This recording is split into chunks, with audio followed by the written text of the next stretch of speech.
तो इसमें ईदगाह में प्रेमचंद जी के द्वारा जो ईदगाह पाठ लिखा हुआ है, ये शीर्षक, इसमें देखते हैं कि प्रेमचंद जी का जीवन परिचय और साहित्य से संबंधित परिचय।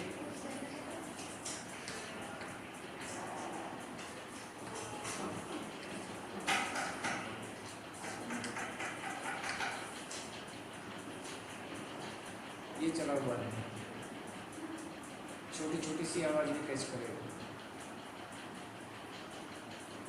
ये।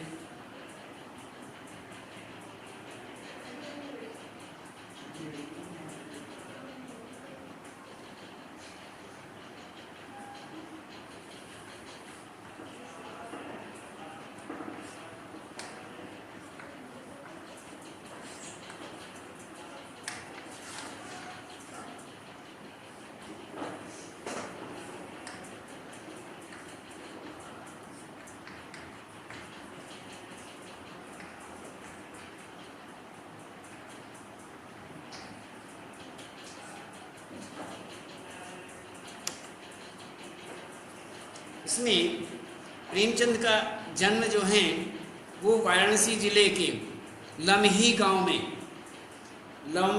में सन 1880 में हुआ। उनका मूल नाम धनपत राय था। उन्होंने प्रारंभिक शिक्षा वाराणसी में पाई। मैट्रिक करने के बाद वे अध्यापन कार्य करने लगे और फिर उन्होंने स्वाध्याय करके अपने आप पढ़ करके, स्वाध्याय अपने आप पढ़ना, स्वाध्याय के बाद बीए की परीक्षा उत्तीर्ण की। उन्होंने बीए भी किया। वे सरकारी नौकरी में भी रहे। उन्होंने सरकारी नौकरी भी की, परंतु असहयोग आंदोलन के समय उन्होंने नौकरी से त्याग पत्र दे दिया, नौकरी छोड़ दी और नौकरी छोड़ करके वह स्वतंत्र लेखन कार्य में लग गए। उन्होंने केवल लिखना शुरू कर दिया और इधर उधर के जितने भी कार्य थे, नौकरी वगैरह, वह सब उन्होंने छोड़ दी। तो प्रेमचंद ने अपना लेखन कार्य उर्दू में किया। शुरू में सबसे पहले इन्होंने ये उर्दू में लिखा करते थे और उर्दू में किस नाम से लिखते थे? इनका नाम नवाब राय। उर्दू में जितने भी इनके लेख मिलते हैं वो नवाब राय के नाम से मिलते हैं। प्रेमचंद नाम दिया हुआ था। जिस तरह से धनपत राय इनका नाम मूल नाम था, नाम इनका क्या था? मूल नाम धनपत राय। लेकिन ये धनपत राय के नाम से कोई भी लेख लिखते नहीं थे। इन्होंने लेख लिखा तो नीचे जो नाम दिया गया कि कौन लिखने वाला है, लेखक कौन है, तो उसमें धनपत राय नहीं लिखा जाता था। उसमें क्या लिखते थे? नवाब राय उर्दू में लिखा करते थे ये अपने लेख, और उसमें नवाब राय के नाम से ही ये इनके लेख चलते थे। लेकिन बाद में इनके जो नवाब राय के नाम से जो भी उर्दू में लेख चलते थे वो किसी कारणवश बंद हो गए। उस पर छापा पड़ गया अंग्रेज़ों का और उसमें वह बंद होने के बाद अब इनके लेख आगे बढ़ने बंद हो गए। तो फिर इन्होंने हिंदी लेख शुरू कर दिए, हिंदी में लिखना शुरू किया और वह नवाब राय के नाम से नहीं, इन्होंने प्रेमचंद के नाम से ही लिखना शुरू कर दिया।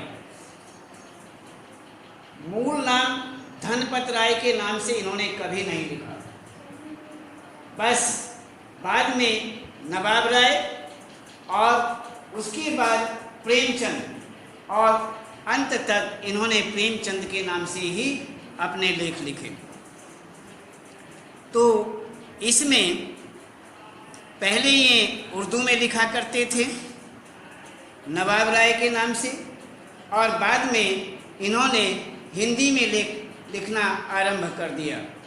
उनकी पहली कहानी सन 1915 में सरस्वती पत्रिका में प्रकाशित हुई। उनकी मृत्यु सन 1936 में हो गई। उनका देहावसान जो हुआ 1936 में हुआ। इसी प्रकार से इनका ये संक्षिप्त जीवन है, संक्षिप्त जीवन परिचय हुआ। अब इनकी रचनाओं के विषय में देखते हैं। रचनाएं प्रेमचंद की प्रमुख कृतियां मानी जाती हैं। प्रमुख में आता है कहानी संग्रह। कहानी संग्रह के विषय में बात करते हैं। कहानी संग्रह में एक मानसरोवर नाम से एक पुस्तक, जिसमें 8 भागों के अंतर्गत है, 8 भाग हैं। मानसरोवर में 8 भाग, 8 भागों में इन्होंने ये मानसरोवर लिखा। और उसके बाद गुप्त धन नाम की पुस्तक है, वह भी इनकी 2 भागों में चलती है, 2 भागों में है। तो इस प्रकार से इन्होंने इतनी कहानियाँ लिखी। उपन्यास में भी इन्होंने बहुतेरे उपन्यास लिखे, जैसे सेवा सदन, कर्मभूमि, रंगभूमि, निर्मला, गबन, गोदान, प्रेमाश्रम। गोदान जो है इनका सबसे ज़्यादा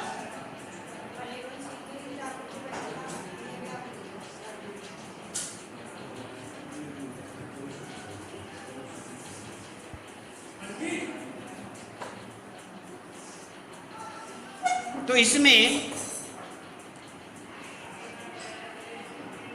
उपन्यास, ये हमने आपको बताया उपन्यास, सेवा सदन, कर्मभूमि, रंगभूमि, निर्मला, गबन, गोदान, प्रेमाश्रम, तो ये सारे के सारे प्रेमचंद जी के द्वारा लिखे हुए उपन्यास हैं। इनमें एक गोदान जो है वह बड़ा प्रसिद्ध हुआ। गोदान नामक जो इनका उपन्यास है वह प्रसिद्ध उपन्यास माना जाता है। तो आगे इन्होंने नाटक भी लिखे। नाटक जो हैं करबला, संग्राम, प्रेम की वेदी, इस प्रकार से इन्होंने यहाँ पर नाटक लिखे।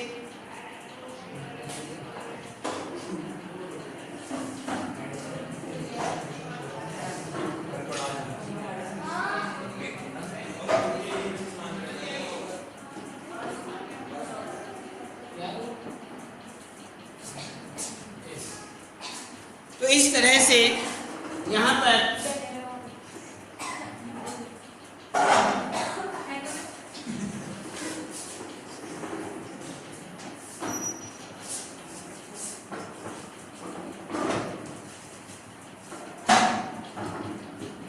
तो इसमें ये नाटक के विषय में बता रहे थे। नाटक में करबला, संग्राम और प्रेम की वेदी, इस तरह से इन्होंने नाटक भी लिखे। इन्होंने कहानी संग्रह, कहानियाँ लिखी। इन्होंने उपन्यास लिखे और उपन्यास के बाद में इन्होंने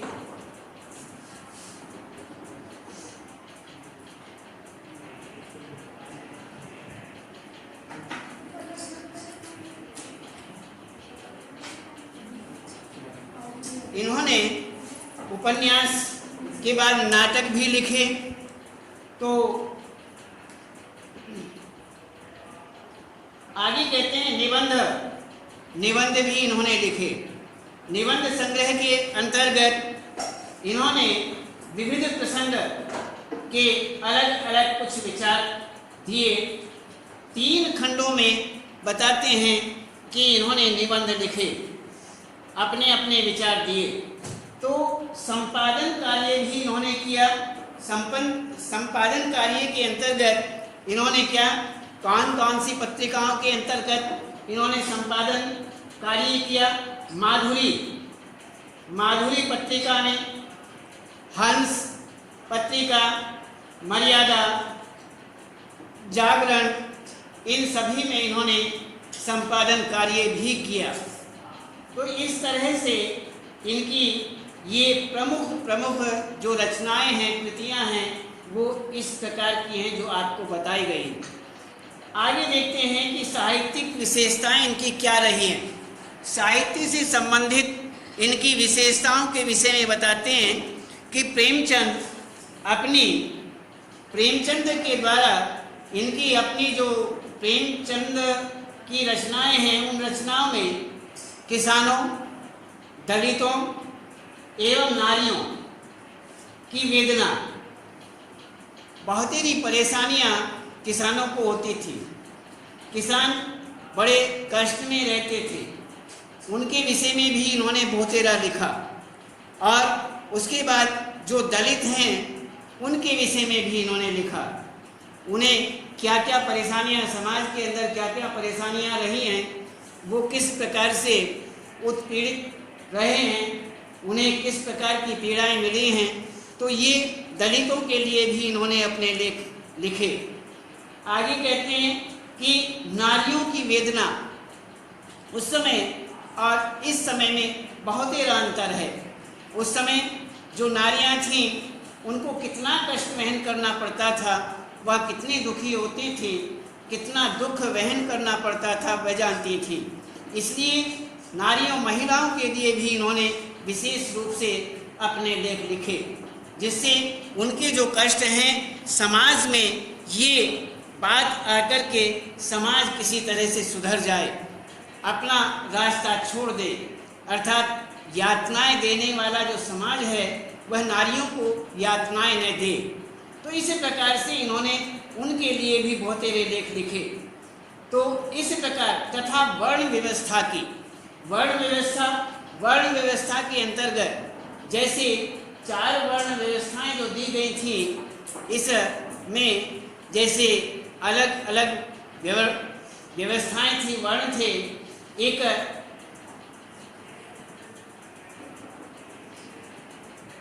स्वर्ण वर्ण था, उसके बाद क्षत्रिय वर्ण, वैश्य वर्ण, शूद्र वर्ण, ये अलग अलग 4 वर्णों के अंतर्गत हमारा समाज बटा हुआ था।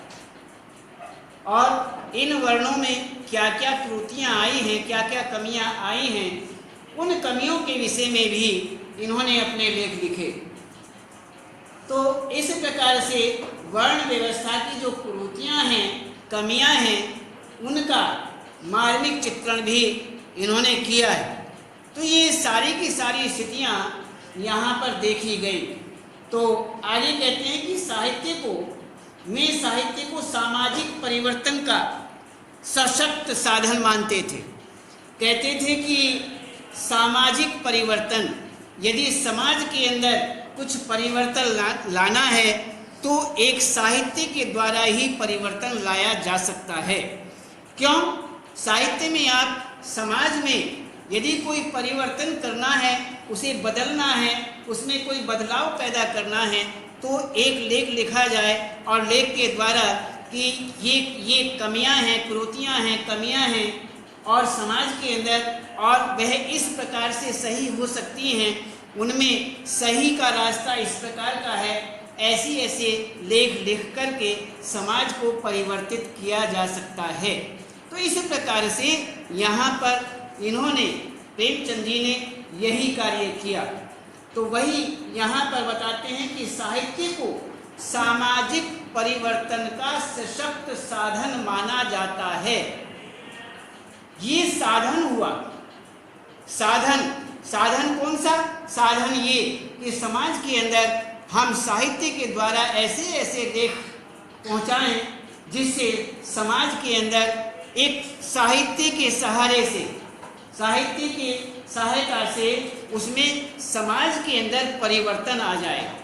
बस यही देखा जाता है और वही इन्होंने किया। तो उनकी दृष्टि में साहित्यकार समाज के भवन का विध्वंस नहीं। कहते हैं कि प्रेमचंद जी की दृष्टि के अंतर्गत, उनके विचारों के अंतर्गत साहित्य जो है या साहित्यकार कौन आता है? जो साहित्य लेख लिखता है वही साहित्यकार होता है। तो साहित्यकार के द्वारा जो है समाज को तोड़ा नहीं जाता है, ये ध्यान हमेशा रखें कि समाज साहित्यकार के द्वारा समाज को तोड़ा नहीं जाता, समाज के भवन का विध्वंस नहीं किया जाता। समाज का जो भवन है, यहाँ भवन बहुतेरे शब्द ऐसे दे दिए जाते हैं जो केवल उनसे संबंधित होते हैं। समाज का भवन क्या होता है? समाज का निर्माण, अच्छा समाज या बुरा समाज। भवन कोई बिल्डिंग तो होती नहीं समाज। तो ये एक भाव है। इस तरह से कवि या लेखक जो हैं वो इस प्रकार के शब्दों का प्रयोग करते हैं जिससे सहज भाव व्यक्त होता हो। तो यहाँ पर समाज का भवन शब्द जहाँ आ जाता है, भवन से समाज की संस्कृति से, संस्कारों से मतलब है कि समाज अच्छा या बुरा। वही वहाँ ये भवन बिल्डिंग जिसे आप बोलते हो वो बात अलग है, उसे ही भवन कहते हैं। मकान तो समाज होता नहीं, इसलिए इसे समझना। अब बहुतेरों के मन में ये आता है कि अरे समाज भी कोई भवन होता है क्या? तो ऐसा नहीं, केवल समाज की अच्छाइयाँ और बुराइयाँ, संस्कार, उसे ही भवन का निर्माण कहा गया है। तो यही कहते हैं कि साहित्यकार की दृष्टि में, अर्थात साहित्यकार जो हैं उनकी दृष्टि में समाज के भवन का विध्वंस नहीं, अर्थात उसे तोड़ा नहीं जाता है, बल्कि उसका निर्माण किया जाता है, उसे बनाया जाता है। हर एक साहित्यकार जो है उसे बनाता है, न कि तोड़ता है। उन्होंने समाज सुधार और राष्ट्रीय भावना को अपनी कृतियों में स्थान दिया, अपने लेखों में स्थान दिया। कथा संगठन एवं चरित्र चित्रण की दृष्टि से उनकी रचनाएं बेजोड़ मानी जाती हैं, उनका कोई मुकाबला नहीं है। आगे कहते हैं कि प्रेमचंद की रचनाओं की भाषा जो है वह सजीव है, ऐसी प्रतीत होती है मानो जीवित बोल रहा है। कोई सामने प्रत्यक्ष जो है जीवित जीव जो है जो जिसको जीवन मिला हुआ है, जीवित है, वह सामने प्रत्यक्ष बोल रहा है, बातें कर रहा है। इस प्रकार का इनका साहित्य है। ऐसे ऐसे शब्दों का इन्होंने निर्माण किया, ऐसे ऐसे वाक्यों का प्रयोग किया, ऐसा ऐसा इन्होंने साहित्य लिख दिया। ऐसा प्रतीत होता है पाठक जब उसे पढ़ता है मानो किसी से बातें कर रहा हो, उसे ये महसूस होता है कि मैं अन्य सामने कोई बैठा हुआ है उससे बातें कर रहा हूँ। जो भी पात्र उसमें दिए गए हैं, इन्होंने अपने साहित्य में पात्र दिए हैं, लेखों में पात्र दिए हैं, वह ऐसे प्रतीत होते हैं जैसे प्रत्यक्ष में बातें कर रहे हैं, ऐसा लगता है। तो इनका जो साहित्य है, इनकी जो रचनाएं हैं, भाषा इनकी सजीव है, मुहावरेदार है। इन्होंने मुहावरों का बहुत प्रयोग किया है और बोलचाल के निकट है। इनकी जो भाषा है वो बोलचाल की भाषा है, सामान्य भाषा है, उसे सहज सभी समझ सकते हैं, सभी जान सकते हैं। कोई ज़्यादा उलझाव वाली भाषा इनकी नहीं है। सीधे शब्दों में बोलचाल की भाषा के अंतर्गत इन्होंने अपने लेखों को लिखा। इनमें उर्दू की स्वच्छंदता, उर्दू में ये स्वच्छंद होकर के लिखते थे और गति और मुहावरों के साथ संस्कृत की भावमयी पदावली का सुंदर इन्होंने प्रयोग किया है। कहते हैं कि इन्होंने उर्दू इनकी भाषा थी, इन्होंने उर्दू में पहले लेख भी लिखे, तो इसीलिए यहाँ पर कह दिया गया है कि उर्दू में भी ये उर्दू शब्दों का भी विशेष रूप से प्रयोग था और ये इनकी गति, लिखने की धारा प्रवाहिता और मुहावरों के साथ में संस्कृत की जो भावमयी पदावली थी उसका भी विशेष रूप से प्रयोग करते थे, बहुत सुंदर प्रयोग करते थे।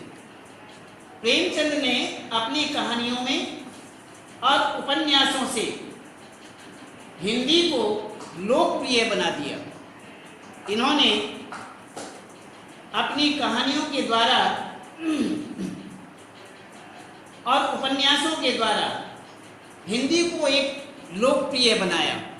लोकप्रिय अर्थात इस संसार में जो प्रिय बन गए ऐसे लेख, और जब हिंदी के द्वारा ही लिखेंगे, हिंदी लेख हिंदी भाषा में लिखे जाएंगे कोई भी लेख, तो हिंदी का प्रचार होगा। प्रचार किसका होगा? हिंदी का होगा। यदि वह उर्दू में लिखे हुए हैं तो उर्दू का विशेष रूप से प्रचार होगा, हम उर्दू में पढ़ेंगे। यदि इंग्लिश में लिखे हुए हैं और अन्य भाषाओं में नहीं हैं तो हम उर्दू इंग्लिश पढ़ेंगे। तो ये अलग अलग, तो इन्होंने अंत में हमने पहले बताया था, सबसे पहले ये किस नाम से लिखते थे उर्दू में? नवाब राय के नाम से लिखते थे। और इनका मूल नाम क्या था? धनपत राय मूल नाम था, लेकिन इन्होंने मूल नाम से कभी कुछ नहीं लिखा है। उसके बाद ये नवाब राय के नाम से लिखते लिखते जब वह लॉक हो गया, बंद कर दिया गया, उस पर छापा पड़ गया, तो उसके बाद इन्होंने प्रेमचंद के नाम से लिखना प्रारंभ किया और वह भी हिंदी में लिखना प्रारंभ किया, उर्दू को इन्होंने छोड़ दिया। तो इस प्रकार से यदि कोई साहित्य इन्होंने हिंदी में समाज में दिया है तो हिंदी का प्रचार होना भी संभव था।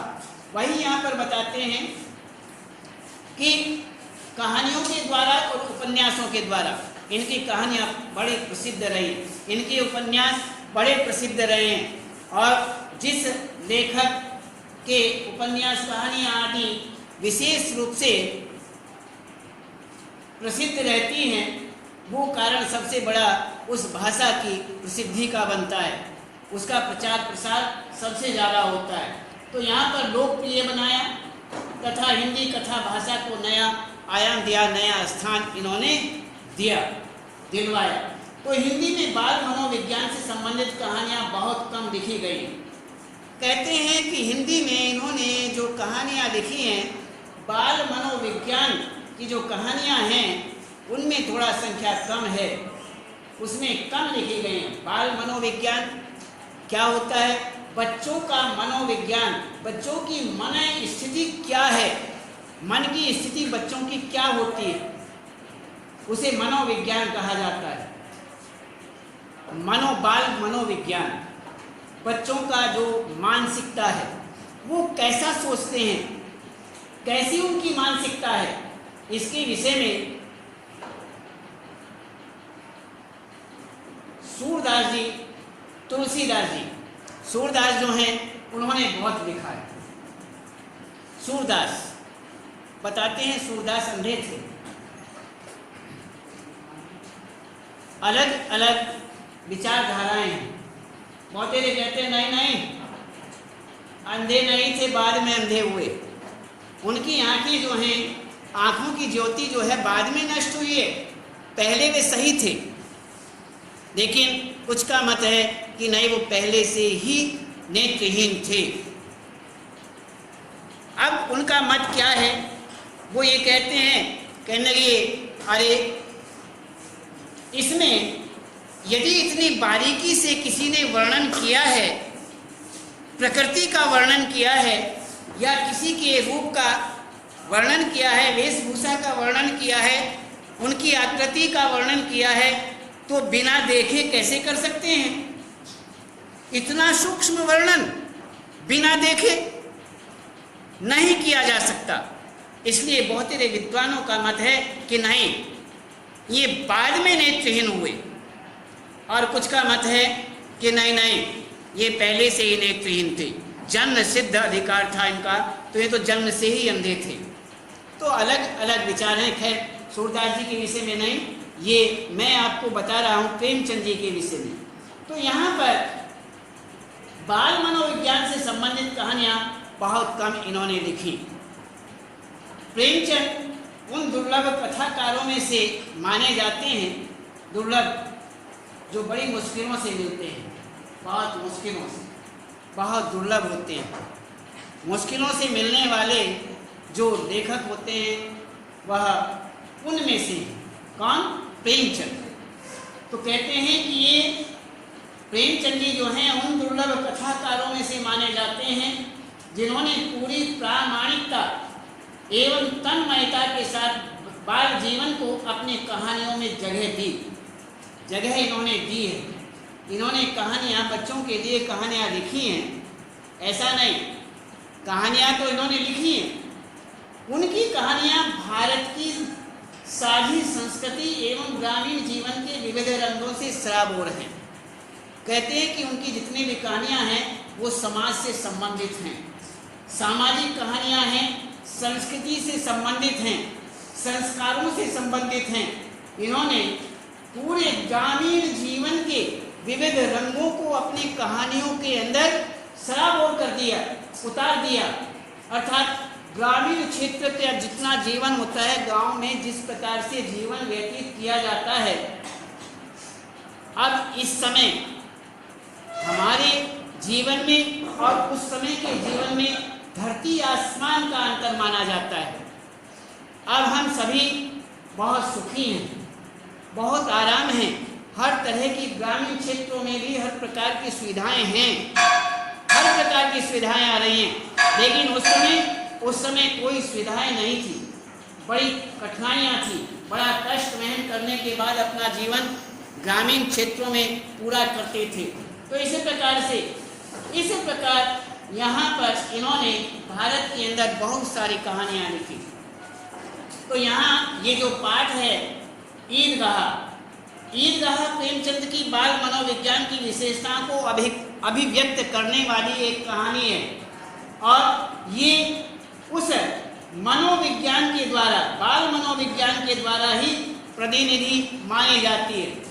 तो इस कहानी में ईद जैसे पवित्र और प्रमुख त्योहार को आधार बनाकर ग्रामीण मुस्लिम जो हैं वो जीवन का सुंदर चित्र प्रस्तुत करते हैं, और हामिद का चरित्र में बताते हैं कि अभाव उम्र से पहले बच्चों में कैसे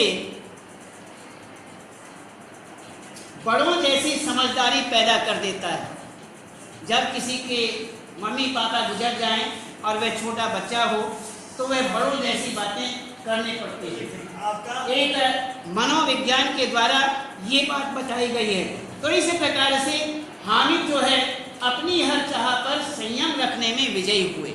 तो इसके बाद हम आपको कल बताएंगे, आज केवल इतना है।